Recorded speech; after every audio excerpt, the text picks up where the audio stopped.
Today's video is sponsored by Squarespace, the all-in-one platform for creatives. We all have a camera brand that hooks us for one reason or another. Looks, capabilities, history, hype. The options are plenty. For me, that company is Contax, and after owning multiple cameras and lenses from them, I'd been on a bit of a hiatus until just recently when I decided to jump back into their 35mm SLR system, starting with the 139Q and a few select lenses from the legendary Zeiss lineup.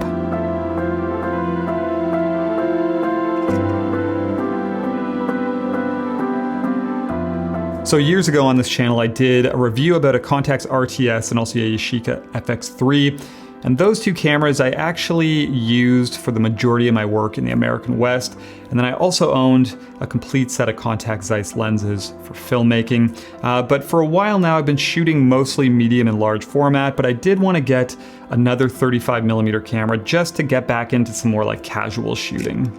If you've watched this channel for a while, you'll know that I'm an SLR fan, and a few months ago I actually did a review on a Contax G1, and even though the camera looked great and it performed well, it was just like a really uninspiring shooting experience for me. So it only made sense to get back in to the SLR lineup in the Contax world, and I've been shooting with this 139 now for a few weeks, shot a few rolls of film, did a couple different short day trips with it, and in this video today I just want to share some images, take you along on those outings and talk a little bit about my experience with this camera, what I think about it, and also what I love so much about this brand.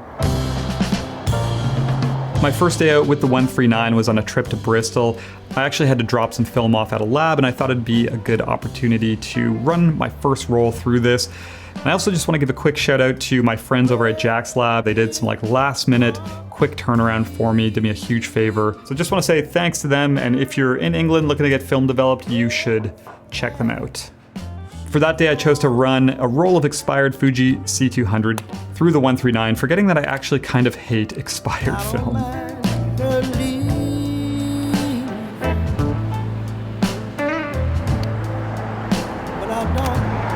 So if you aren't too familiar with Contax cameras, the RTS models were kind of like their flagship cameras. They released a number of different models. The 139 Quartz was targeted for like the amateur market, I guess you could say. Still has a lot of nice features. The viewfinder especially is very nice on this camera, but obviously the big thing is the size. That's what appeals to a lot of people. It's a really compact camera body. But if she come back right now, I gotta say, so far this has been a nice little combo to walk around with. Super compact, and yeah, excited to see how this little 45 pancake performs.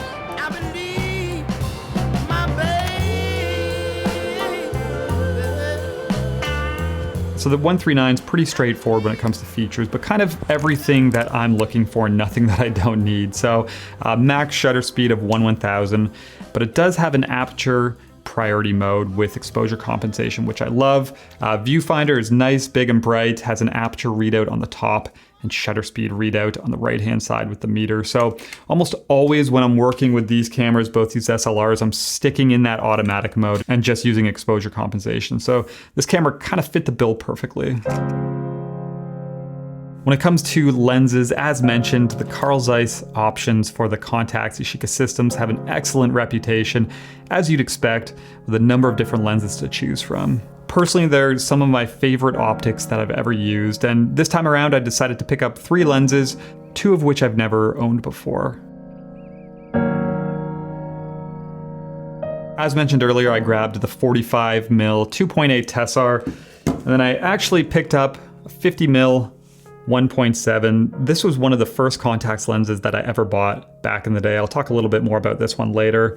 And then also went ahead and grabbed the 35mm 2.8, which is a lens that'll probably live on either camera most of the time when I'm shooting. And out of all the Contax lenses I've ever owned, I've never encountered a dud yet. They're just very nice. They render images in a really pleasing way.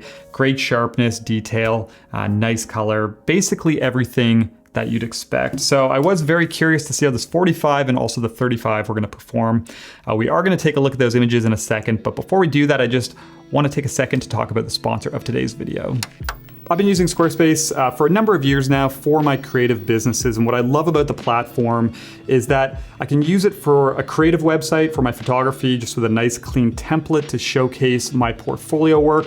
But then they also have a wide range of templates with more advanced features, like the one that I used for my podcast website, where I was able to have an online store, episode pages, and more. Squarespace has really been a great all-in-one platform that saved me time and money and given me professional results. So head to squarespace.com today for a free trial, and when you're ready to launch, you can use the link squarespace.com/Kyle McDougall to save 10% off your first purchase of a domain or a website. Okay, let's jump back into the review. For 2 out of the 3 rolls of film, I ended up using the 45mm 2.8, and when I scanned the film at full resolution on the Cool Scan, I gotta say I was really impressed with how sharp this lens is from corner to corner. Looking at some Portra 160 at 100%, you can see just how well this lens resolves detail. So definitely impressed by that one. The 35mm 2.8, which is probably the lens I'll end up using the most, performed great as well, as expected. I did only shoot 1 roll with it, and it was Fomapan 400, which is a little bit rougher of a film, but the images still looked really good.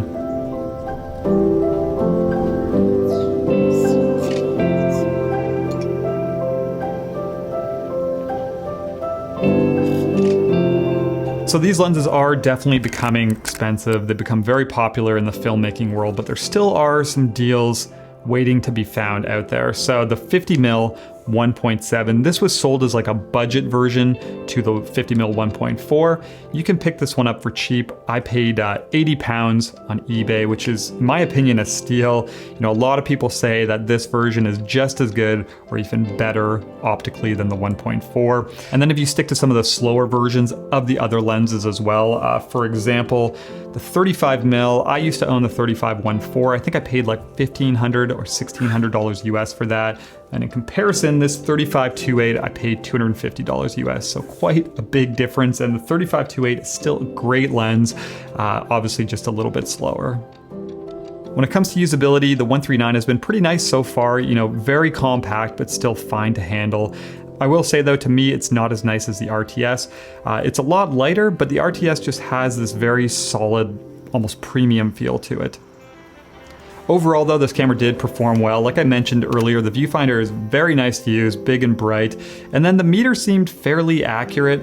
There were a few images that were shot in like trickier lighting situations that were maybe a little bit underexposed. So something to keep an eye on, just because the RTS, my experience with that in the past, through all of the images I shot, it just seemed to always be bang on. So I'll be curious to see how this fares once I shoot a few more rolls through it.